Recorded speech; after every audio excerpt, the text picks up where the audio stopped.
Bueno, Pablo, Hola, trajimos Sebas. tu último paper para tu investigación, que se transformó en un paper en Pediatric Pulmonology. Voy a poner el enlace para que quien esté interesado en leerlo completo, nada, lo consiga. Y la idea era comentarlo contigo, que me cuentes un poco cómo surgió la investigación, cómo se desarrolló y las cosas que encontraron.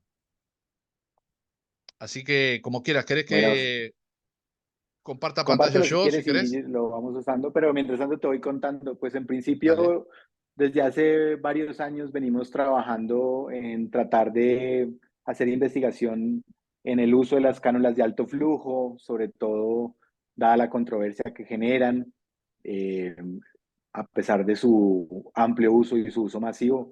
Entonces hemos decidido como ir buscando y tratando de optimizar su uso de tal manera que no la estemos poniendo demasiado, no la estemos poniendo muy poco. Si la tenemos que poner, podamos retirarla rápidamente, tratar de optimizar los tiempos. Entonces hemos, digamos que, usado esa línea desde hace unos años. Y un primer Sí. artículo que publicamos de su uso en general en nuestras unidades hace unos, yo creo que ya van a ser 10 años. Una de las cosas que nos costaba mucho trabajo era tratar de entender lo que significa para las personas la fallo respiratorio, la insuficiencia respiratoria. Tiene una definición operativa muy clásica basada en gases, pero no es la vida real, porque pues la mayoría de los niños y creo que inclusive los adultos no toman la decisión basada en gases porque no tienes los gases a la mano, el valor en el fondo no te interesa si es un niño crónico, entonces, y la altitud, que es un fenómeno que sucede mucho para nosotros, hace que con menos frecuencia utilicemos la oximetría o el valor de gases para tomar esta decisión. Sin embargo, desde hace unos años se viene desarrollando este índice, que es un índice que desarrolló el doctor Roca en Barcelona, tratando de buscar alternativas no invasivas que permitieran ayudar al clínico a predecir fallo respiratorio, inicialmente en adultos con neumonía. Y como muchas cosas que nos pasan en la pediatría, decidimos adoptarlo sin haberlo estudiado Ujú. y empezamos a ver que en nuestras unidades algunos grupos de investigación de calidad estaban sugiriendo e inclusive insistiendo en que había que usar el índice y había que medirlo y ponerlo sin haberlo validado. Dado eso y la historia de El que índice que no sabíamos muy comentá, bien, ¿qué es lo que incorpora? es un índice que incorpora la pulsoximetría, la oximetría de pulso, en relación a la fracción inspirada de oxígeno que puedas medir o calcular y la frecuencia respiratoria del individuo, Perfecto. asumiendo que entre menos oximetría o más FIO2 o más frecuencia respiratoria, esos son todos índices indirectos de que el paciente está en mal estado, en insuficiencia y pues como índices individuales los utilizamos mucho eh, en conjunto con muchos otros factores para tratar de tomar estas decisiones. Y no había muchas investigaciones en pediatría, sabemos los pediatras que la frecuencia No, respiratoria, que es una de las variables que construye ese índice, es muy variable. Ustedes tratando de muy, mitigar muy un poquito variable. eso, ¿no?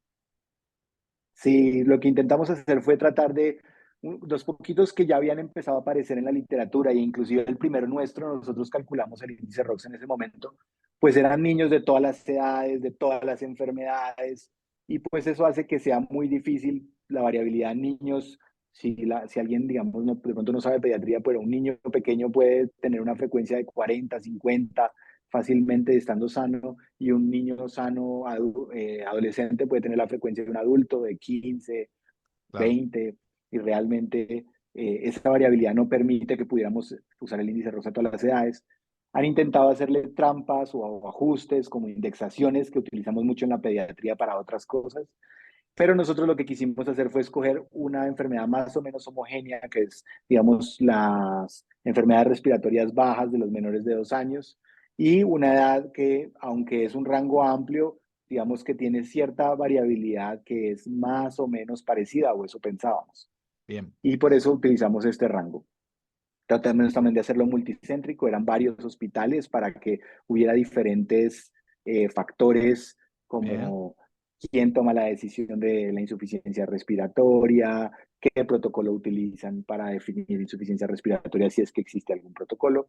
Y pues afortunadamente o desafortunadamente pues son muchas ciudades, muchos centros de altura, porque vivimos en la ciudad de Bogotá, que es donde se ahí realizó el hay un estudio, sesgo, digamos. pero Ustedes tienen sí, niños que tienen frecuencia respiratoria de base más más altas. alta, ¿no? Por la altura. Sí, pero Bien, intentamos tratar de mitigar un poquito ese efecto utilizando un centro que es peruano, que es el Centro de Jesús Domínguez bien, en Lima, que esos están a nivel del mar y eran pues un grupito no muy significativo, pero de pronto pudiéramos ver ahí si había una tendencia a que el factor tuviera que ser la altura o si definitivamente no parece ser solamente la altura el factor. bien. O sea que ustedes, los clínicos en Colombia, en algunos de esos centros, estaban utilizando el índice ROX en la práctica Hay algunos clínica. que para este estudio era indispensable que las personas no lo estuvieran usando porque lo que Ok, queríamos era ver si al incorporarlo sobre las variables que ya se habían tomado clínicamente, pues que a la larga casi todos los niños tienen cada hora frecuencia respiratoria, saturación y FIO2, digamos, en el contexto del cuidado intensivo, que es donde hicimos la mayoría de estas mediciones. Eh, lo que queríamos era que no hubieran utilizado el índice ROX como parte de las decisiones, ok. porque lo que queremos ver es si al utilizarlo, esa predicción de lo que ya se definió por alguna otra razón como fallo respiratorio, sí tenía que ver con el índice ROX y podría utilizarse como predictor. Ah, ok. Pero te cuento anecdóticamente que sí hay muchos centros en Bogotá que están utilizando hoy en día el índice ROX como parte de las mejorías de calidad y digamos, esta nueva moda americana creo un poco de usar escalas para medirlo todo. Y alguno de esos centros, digo, porque quien lea tu artículo puede decir, bueno, más allá de analizar lo que encontraron, quizás ya alguna unidad podía tener algún flujograma de actuación según el cambio en el índice ROX después para decretar fallo y avanzar en el soporte respiratorio. ¿Tenés idea cómo lo están usando el índice ROX? Digamos que la mayoría de las personas que he oído lo que han es tratado de incorporarlo para medirlo, digamos, como por lo menos decir, bueno, estamos midiendo el índice ROX, pero hasta ahora a los pocos que intentaron utilizar los valores de corte o los valores de referencia que había escritos, que están en adultos, que es alrededor de 5.8, pues no les funcionaba porque pues había niños con 5.8 que estaban perfectos. Claro. Entonces, entonces creo que hasta la fecha ninguno lo ha utilizado todavía para corte, Mm, lo están usando como medición, como una como para medición, decir, este va como ahí, hurgando a este ver es qué un encontramos. número, exacto. Muy Y sobre bien. todo para justificar que se está midiendo algo con una escala de esto de fallo respiratorio que es tan difícil de medir. O sea que ustedes recolectaron todas las variables, fue un estudio prospectivo, ¿verdad? Una parte, recolectaron todas las No, variables retrospectivo, ya, retro.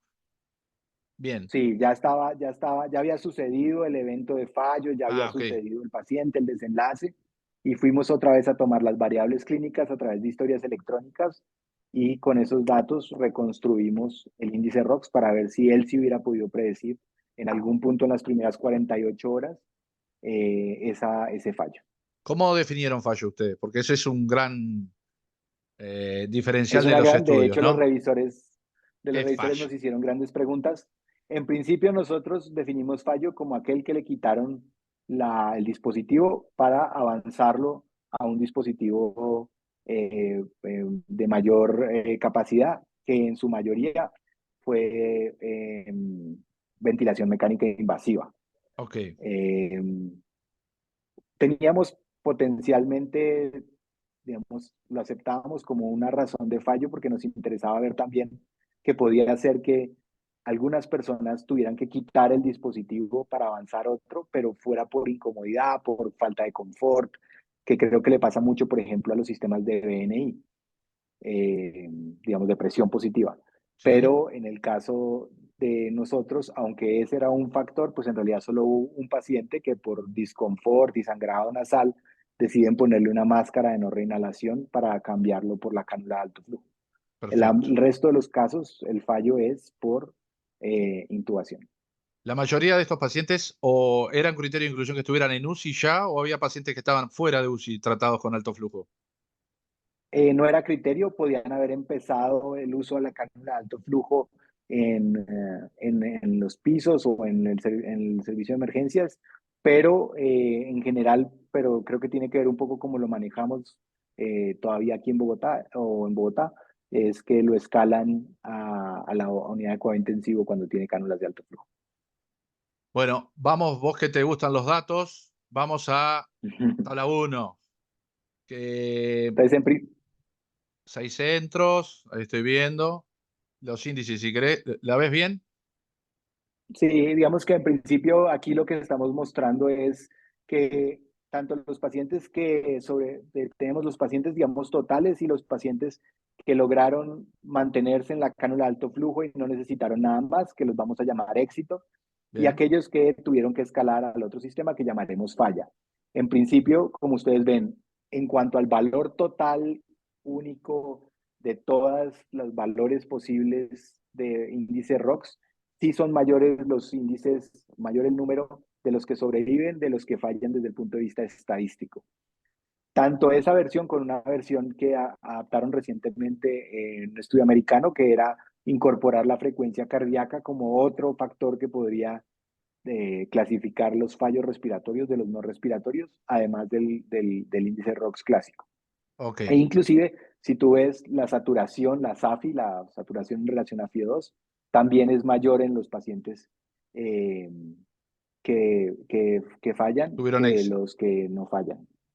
Lo cual implica que en términos genéricos sí es verdad que el índice ROX, porque tiene las medidas clásicas digamos, de insuficiencia respiratoria, sí pareciera ser más alto en los grupos que sobreviven que en los grupos que fallan. Digo, que Que tienen terapia éxito. exitosa, perdón. Bien. Correcto.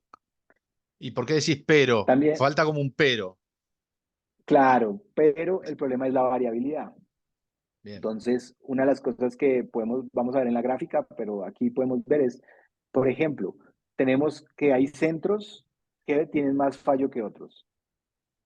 Y eso no sería explicable, digamos, uno de esos centros está a baja altitud, pero si tú ves, la variabilidad es tremenda.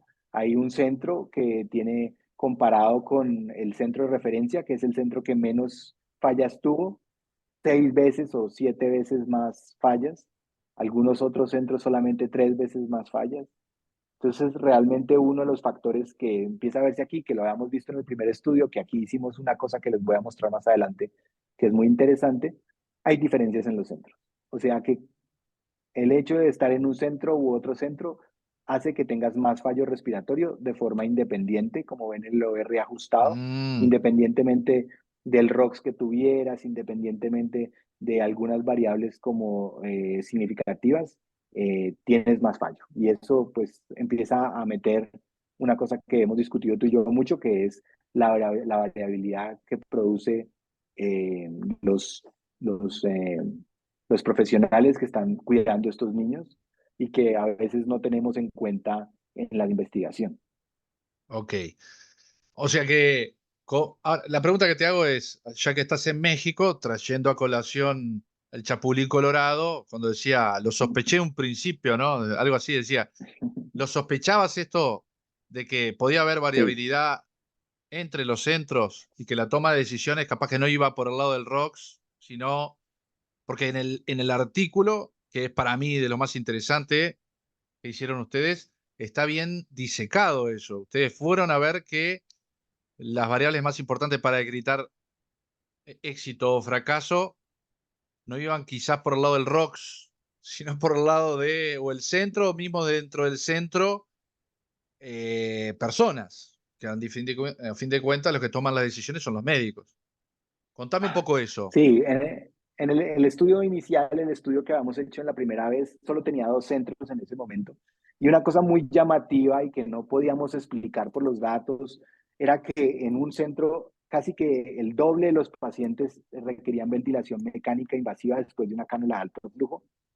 Y mirando los perfiles de los pacientes, y eso pues no parecía haber una explicación, porque usualmente la explicación que la mayoría de las partes de la gente da es gravedad, ¿no? y es, no, pues es que los de mi centro son más graves que los de tu centro. claro. Entonces, no estábamos muy convencidos de eso, entonces para esta segunda versión, que estamos tratando de validar el índice ROX, decidimos tener varias fuentes de variabilidad que pudiéramos eh, clasificar de tal manera que tengamos y podamos ver si el efecto se da a través de los diferentes, lo que en inglés se llama clusters o agregados, que a veces tienden a ser un factor que no nos gusta medir o no nos interesa medir o no queremos mostrar. De hecho, muchos grupos tratan de controlar esos factores, entonces prefieren que el protocolo sea el mismo en todos los centros y que Mm. todos hagamos lo mismo con el mismo criterio, lo cual pues ayuda, digamos, a aislar el efecto, pero no se parece a la realidad. Estos estudios de vida real tienen la ventaja de que incorporan todos los sesgos que tenemos en el día a día. Entonces aquí hicimos una medición individual y buscamos la variabilidad individual, que la podemos ver en las gráficas, pero tenemos también la variabilidad de los Esta, por ejemplo, centros, la tabla que es 2. esto que muestras tú en la tabla 2. Esta fue la variabilidad de los médicos, inclusive entre los centros. Entonces escogimos como variable el número de intubaciones que tuvieron en total en ese centro por culpa de un individuo en particular El médico de en guardia. relación a el médico de guardia, en relación al tiempo total que ese médico estuvo de guardia durante todo el estudio para darle, digamos, al menos 48 horas de seguimiento, porque, digamos, ahí podría haber un sesgo y es, si hay un médico de guardia que solamente viene una vez al mes, pues no aportaría mucho al estudio y dirías, no, ese lo intuba poco, pero Mm. resulta que las 3 veces que estuvo, todas las veces intubó al niño que vio. Entonces, por eso ese factor está el denominador, es el tiempo de observación de niños en cánula de alto flujo. Entonces, si tú ves la variable, por ejemplo, mediana de todos los grupos, fue que en promedio los médicos intubaban 2 niños por cada 48 horas por cada 100 horas de supervisadas de cánulas de alto flujo. Pero la Ujú. variabilidad que tú ves está entre un médico que solamente intubó un paciente por cada 1.000 horas hasta un médico que intubó a 17 niños en 100 horas. Claro. Que es el Entonces la segundo renglón, variabilidad es ¿no? monstruosa, el segundo renglón, sí, el mínimo máximo. Y tú ves además que hay un factor también de centros. Hay centros que tienen más de estos médicos que intuban más. Si quieres, hay una gráfica, tal vez la gráfica uno, El centro 2, que obviamente donde está de identificado, pero es el 2 para el estudio, eh, tiene 2,5 más veces de chance de que te intuben. Ahora, ¿cómo lo ajustaron correcto. por gravedad? Porque el centro, si uno fuera de identificarlo, dirían, che, están intubando 2 veces y media. ¿Ustedes ajustaron esto por los índices de No, gravedad que tenían o no pudieron? no pudimos, porque hay un principio fundamental grave. Digamos que si tú ves los índices de gravedad tienen una cosa tenebrosa de base y es que si tú eres ventilado, ya te da gravedad. Claro. Entonces, están dándole, una de las cosas que intentaron hacer y han intentado hacer mucho en los índices es tratar de no darle eh, al soporte puntaje, porque obviamente si tú eres muy exagerado y te gustan los vasoactivos o te gusta intubar o te gusta soporte renal, le das más gravedad al niño sin que necesariamente haya Capaz sido que lo porque agravaste lo tú, necesitaba. pues la mano, Exacto. Pero claro. ninguno de los índices, inclusive ahora que acaba de salir Sepsis, el de Phoenix, todos terminan usando porque es bastante fácil de usar y asume que en general la mayoría de las personas sí lo ponen porque lo necesitan. Entonces incluyen si te ventilan ya te sube un puntaje, si te Claro. ponen vasoactivos te sube un puntaje. Entonces no se puede estandarizar, no encontramos cómo. En el estudio pasado lo habíamos intentado hacer usando el índice subjetivo de dificultad respiratoria, el que usan, digamos, 80 versiones. Hay uno de Liu, hay uno de Wang, hay uno de Downs-Ferrer. Digamos, Sí. hay 80 índices que todos sistemáticamente han mostrado que no sirven mucho porque tienen mucha subjetividad. Nosotros intentamos usarlo en la primera versión y no nos sirvió porque no clasifica la gravedad. O Entonces sea, pero decidimos lo en que muestra este esta tabla solamente observarlo. es que es enorme la variabilidad según el médico que está de guardia y entre los centros, digamos. O sea, el Sí, factor humano es lo que muestra esta tabla 2. Claro que hay exacto, que tanto también se ve en la figura. que influye, para que voy a la figura, capaz. Esta, mira. Este. Aquí tú ves, es una figura de medianas y bigotes, entonces tú ves que en la media, que es, digamos, el punto más intenso de la caja, que está en la mitad, es el que determina la mediana, entonces tú ves como la mediana oscila entre 0 y 5, pero ves que Sí, hay, inclusive en algunos centros, estos punticos que llamamos outliers en inglés, que son los extremos, sí, sí, se que son fueron. aquel que son lo que llamaríamos un intubator, ¿cierto? Un tipo que El intuba Intuve, todo lo que sí. ve. Hay algunos que llegan a entre 15 y 20 por Claro, médico. es que son extremos, ¿sí? Wow. Entonces, ante esa variabilidad, ¿cómo pretendes que haya una escala o un registro que pudiera tratar de predecir lo que pasa? Entonces, lo que Ahora, vos termina te das sucediendo, cuenta si que quieres, acá estás viendo, y por eso para mí, desde que supe que estabas haciendo esto, que lo hablamos hace tiempo, y es algo de la variabilidad humana, digamos, porque uno ve la variabilidad grosera, dice, pero claro, acá fuiste a hacer foco en la decisión cognitiva del que estaba de guardia, y lo que ves que capaz que uno de los principales predictores de fracaso o de éxito, según como lo quieras mirar, es el que esté de guardia. tal cual. Que también lo Lo que interesante es pasa es que que es eso es lo de bien base, difícil poner ¿no? en números.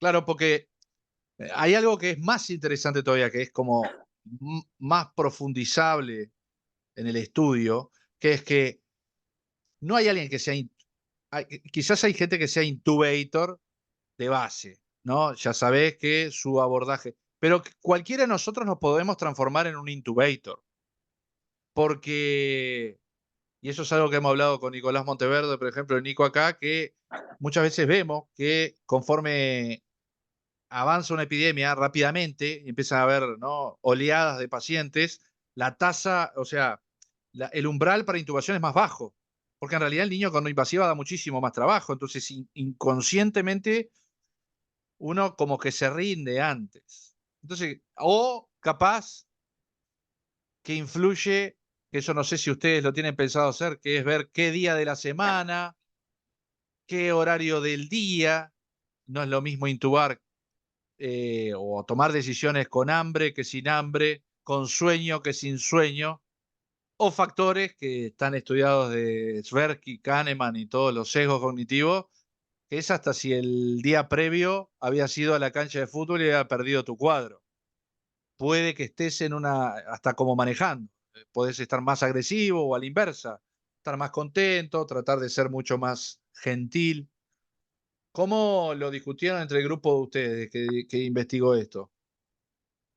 No, digamos, es algo que hace mucho tiempo queremos saber, que creemos que es muy difícil, digamos, de estudiar, pero sobre todo más que estudiar, digamos, es que eventualmente probablemente tienes razón en que todos esos factores influyen. Y la pregunta es cómo se los quitas, o sea, cómo haces que no lo utilicen en su día a día. En Imposible. general, lo único que se Tenés que puede poner hacer es robots. tratar de operetavizar y tratar de ser un poquito más objetivos y utilizar variables mucho más, que es lo que intenta hacer este índice. El problema es que eh, la pregunta de fondo es, ¿cuál es el estándar? O sea, ¿cuándo fue adecuada una intubación? ¿O cuándo fue adecuada un diagnóstico de fallo respiratorio? En la medida en que, ¿qué? En la Sí, medida en sí. que porque inclusive una vez, por ejemplo, te lo entregan intubado, yo he tenido escenarios y sé que a ti también te interesa el tema de extubarlos y te das cuenta de que no lo necesitaba. Entonces tú dices, si, Exactamente. si pude extubar un niño de menos de 12 horas de que alguien me lo entrega, o menos de 24 horas de que alguien me lo entrega, a menos de que sea un operado, estaba mal intubado. Entonces, o de pronto es un asmático que se recuperó muy rápido. Hay muchos Lo que factores. pasa es que muchas Entonces, veces, así es la medicina, es muy dinámica, etcétera. Pero, por ejemplo, cuando alguien no intuba a un paciente con claro criterio de intubación y anda mal, tiene una mala evolución, es fácil decir, se tuvo que haber intubado, por ejemplo, antes o decretar el fallo un método no invasivo antes. Claro que no se suele dudar frente a la pertinencia de la intubación a aquel que sí terminó intubado enseguida. Dijo, bueno, lo intubaste innecesariamente. Que es lo que siempre pienso cuando vemos intubaciones muy cortas, ¿no? En 12 horas, 24 horas, decís, ¡buah! 24 horas nada más necesitó la intubación. Quizá algunos pacientes sí, quizá algunos no. Pero bueno, ¿qué otras cosas más para seguir en el paper y no para después concluir? No, digamos, este es una gráfica muy interesante porque esta es una gráfica que me solicitó uno de los revisores, que originalmente no la teníamos así, pero básicamente tú ves todos los índices separados y luego consolidados abajo en el índice ROX y ves las mediciones que se hicieron a la hora, a las 2 horas, a las 6 horas, 12 horas, 24 horas y 48 horas. Tú ves claramente en algunas figuras más que en otras cómo se separan las dos líneas, ¿no? La línea amarilla, que es la línea del éxito, del fracaso, perdón, y la línea azul, que es la línea del éxito, ¿cierto? Entonces Ajá. mejora la SAFI mientras los otros se quedan como estancados. El índice ROX mejora mientras los otros se quedan estancados. Entonces, en general, sí es verdad que estos índices van a estar mejor en una persona que va bien y no van tan bueno en alguien que va a fracasar. Pero lo que olvidan hacer mucho en los estudios, y lo vi en casi todos los estudios donde intentaron calcular la sensibilidad y la especificidad o el área bajo la curva de estos índices, es que olvidan la variabilidad. Y si tú ves, los bigoticos que tiene cada uno de los puntos son gigantes, se traslapan todos.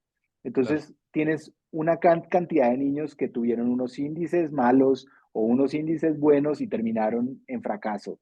Y entonces, y tú ves, a la última columna están O el sea, niños que porcentaje no de niños fracasaron que con malos están. índices y niños que con excelentes índices que fracasaron. Lo cual quiere decir que en el fondo, si lo hubiéramos tenido en la vida real, no lo hubiéramos usado como una herramienta para tomar la decisión. Un poco en la discusión lo que decimos es que en el fondo la decisión no No está sirve para basada nada. casi nunca en gasimétrico, porque en el fondo no tomamos esa decisión. Nosotros generalmente tomamos la decisión porque vemos un niño que hace mucha dificultad, por ejemplo, que no está en los índices, o sea, no estamos viendo ahí mecánica, ¿cierto? No estamos viendo tampoco cuál es el efecto, digamos, sobre la calidad de, digamos, del niño, digamos, puede comer, no puede comer, está con alteración de la conciencia o no, la alteración de la conciencia en qué intensidad está, porque habrá muchos niños que pueden estar un poco irritables o un poco somnolientos, y en la casa cuando tienen gripa y lo ven somnoliento, les parece que es normal que uno esté somnoliento Está porque tiene decaído. gripa. Pero Sí. en la UCI alguien ya dice, no, eso es un criterio de que está el CO2 altísimo, hay que intubarlo. Entonces, eso hace que tratar de sobresimplificar una cosa tan compleja, subjetiva, pues probablemente estamos haciendo mal. Una de las cosas en las que estamos trabajando nosotros es tratando de buscar si podemos objetivar ese fallo respiratorio con más herramientas. De pronto, lo que necesitamos es agregarle a ese pulso oxímetro un detector de acceso, de, digamos, de impedancia de los músculos accesorios del cuerpo para ver si de pronto S más S, de pronto una escala breve de mental, de contenido, sencilla, que pudiéramos incorporar y en el fondo incorporamos lo que en la vida real usamos los médicos, que es todo. Eso pudiera, en suma, sí ser predictor de fallo respiratorio y pudiera tratar de organizar a los grupos para que nos pongamos de acuerdo. Aquí tratemos de intubar en 8, en 7 y reportar el que intubamos por fuera del número o por fuera de la escala, hacer una retroalimentación de grupo de por qué lo intubamos, por qué no lo intubamos, a ver si es que tenemos que trabajar en algo o de pronto la enfermedad tenga que ver un factor. No es lo mismo intubar un asma que intubar una Exacto. neumonía. Hoy en día que hablan Sí. mucho del daño asociado a ventilación espontánea, eso es un subgrupo de pacientes, no se puede generalizar. Es muy interesante. A mí me gusta mucho el tema, pero pues como todas las cosas complejas, pues seguirán siendo complejas. Tenemos es que tratar de ir midiendo y profundizando en esa complejidad para entenderlo mejor y quizás algún día seamos capaces o la inteligencia artificial sea capaz de, con lo que nosotros estamos tomando, llegar a alguna decisión de un algoritmo fácil. Lo interesante, bueno, es que hiciste foco en algo que pocos hacen foco, ni siquiera lo estudiamos. Es difícil de estudiar, pero bueno, si nadie lo estudia, cada vez va a ser más difícil estudiarlo. Bien, ¿no? Porque las dudas que a ti te surgen cuando hiciste la investigación ayuda para aclarar el camino para otras investigaciones. Pero bueno, tampoco casarse con los índices. Me parece que eso es lo más importante. De hecho, el año pasado, sobre el segundo semestre, el grupo de Donoso publicó que tampoco dogmas de no extubar de noche, no, aquello de decir no estuves de noche, porque depende del equipo, ¿no? Capaz que el factor humano depende del equipo, de cómo lo aborde, cuáles son las prioridades, puedan ser muy buenos indicadores, lo cual nunca tendremos un indicador que se adapte a cada realidad. Este, Me imagino que era eso. ¿Qué, qué hacer después de esto? ¿Cuál sería tu mensaje como para resumir este paper? Eh, que quisiste buscar el índice ROC, qué performance tenía en niños y te topaste con todo esto otro. Pero ¿cuál sería tu conclusión como investigador y qué mensaje hacia los clínicos? En principio, digamos, el mensaje claro es, por ahora, con la información que tenemos, por favor no lo usen como una estrategia única de criterio para extubación, para intubación de un paciente en fallo respiratorio menor de 2 años. En general, lo que vimos es que hay mucha variabilidad individual, mucha variabilidad de los centros, mucha variabilidad de los médicos. Entonces, eso hace que no van a encontrar probablemente, como tú dices, jamás un índice que les prediga las cosas.